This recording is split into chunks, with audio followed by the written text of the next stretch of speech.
வணக்கம் நண்பர்களே.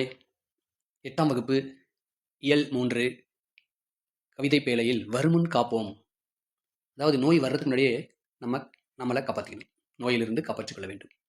இந்த கவிதையை எழுதியவர் கவிமணி தேசிக விநாயகனார் அவர்கள். இந்த கவிமணி என போற்றப்படும் இந்த தேசிக விநாயகனார் குமரி மாவட்டத்தில் தேரூர் அப்படின்ற ஊரில் பிறந்தவர். இவர் 36 ஆண்டுகள் ஆசிரியராக பணியாற்றியிருக்கிறார்.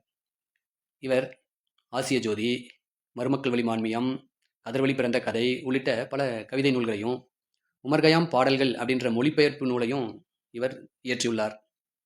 மலரும் மாலையும் அப்படின்ற நூலிலிருந்து நமக்கு இந்த பாடல் கொடுக்கப்பட்டிருக்கிறது. எப்பவுமே நோய் இல்லாமல் வாழணுங்க. செல்வத்தில் சிறந்த செல்வம் நோயற்ற வாழ்வே குறைவற்ற செல்வம் என்பது பழமொழி. அதுவே நோயற்ற வாழ்வு தான் குறைவற்ற செல்வத்தை கொடுக்கக்கூடியது. நோய் இருந்ததுன்னு வச்சுக்கோங்க, எல்லா செல்வமும் மருத்துவமனைக்கே செலவாகி போயிடும். நம்ம நிம்மதியாகவும் இருக்க முடியாது.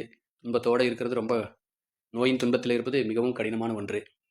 நோய் வந்த பின்னாடி தீர்க்க முயல்வதை விட அது வர்றதுக்கு முன்னாடியே வராமல் தடுக்கிறது தான் அறிவுடைமை. நல்ல உணவு, உடல் தூய்மை, உடற்பயிற்சி ஆகியவையே நல்ல உடல் நலத்திற்கு அடிப்படையானது. ஆகவே இந்த மூன்றும் ரொம்ப நல்ல உணவு, உடல் தூய்மை, உடற்பயிற்சி இவற்றை விளக்கக்கூடிய பாடல் தான் கவிமணி தேசிக விநாயகர் அவர்கள் எழுதிய இந்த பாடல். உடலின் உறுதி உடையவரே உலகில் இன்பம் உடையவராம், இடமும் பொருளும் நோயாளிக்கு இனிய வாழ்வு தந்திடுமோ, சுத்தம் உள்ள இடமெங்கும் சுகமும் உண்டு நீ அதனை நித்தம் நித்தம் பேணுவையேல் நீண்ட ஆயுள் பெறுவாயே. காலை மாலை உலாவினிதம் காற்று வாங்கி வருவோரின் காலை தொட்டு கும்பிட்டு காலன் ஓடி போவானே. கூலையே நீ குடித்தாலும் குளித்த பிறகு குடியப்பா, ஏழையே நீ ஆனாலும் இரவில் நன்றாய் உறங்கப்பா. மட்டு குணவை உண்ணாமல் வாரி வாரி தின்பாயேல் திட்டு முட்டு பட்டிடுவாய், தினமும் பாயில் விழுந்திடுவாய்.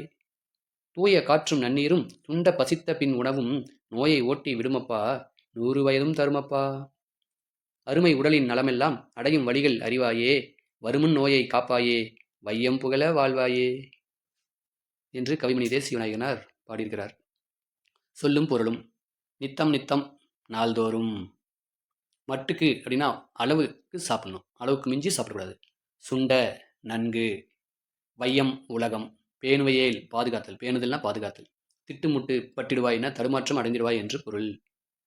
உடல்ல உறுதி கொண்டவர் தான் உலகத்தில் மகிழ்ச்சியாக இருப்பாங்க. உடல் உறுதியற்ற நோயாளருக்கு வாழ்வும் இடமும் செல்வமும் இனிய வாழ்வு தராது. சுத்தம் நிறைந்துள்ள எல்லா இடங்களிலும் சுகம் இருக்கிறது. நாள்தோறும் நீங்கள் தூய்மையை போற்றி பாதுகாத்தால் நீடித்த வாழ்நாளை நாம பெற முடியும். ஆகவே தூய்மையாக வச்சுக்கணும், மனசையும் தூய்மையாக வச்சுக்கணும், உடம்பையும் தூய்மையாக வச்சுக்கணும், வீட்டையும் தூய்மையாக வச்சுக்கணும், நாட்டையும் தூய்மையாக வைத்துக்கொள்ள வேண்டும். காலையும் மாலையும் நடைபயிற்சி மேற்கொண்டு நல்ல காற்றை சுவாசித்து வருவோரை நோய் அணுகாது. அவர் உயிரை கவர யமன் கூட அணுக மாட்டான். எனவே நீங்கள் கூளை குடித்தால் கூட குளித்த பிறகு குடித்தல் வேண்டும். நீங்கள் வறுமையில் வாழ்ந்தாலும் அப்போதான் இரவில் நன்றாக தூக்கம் வரும்.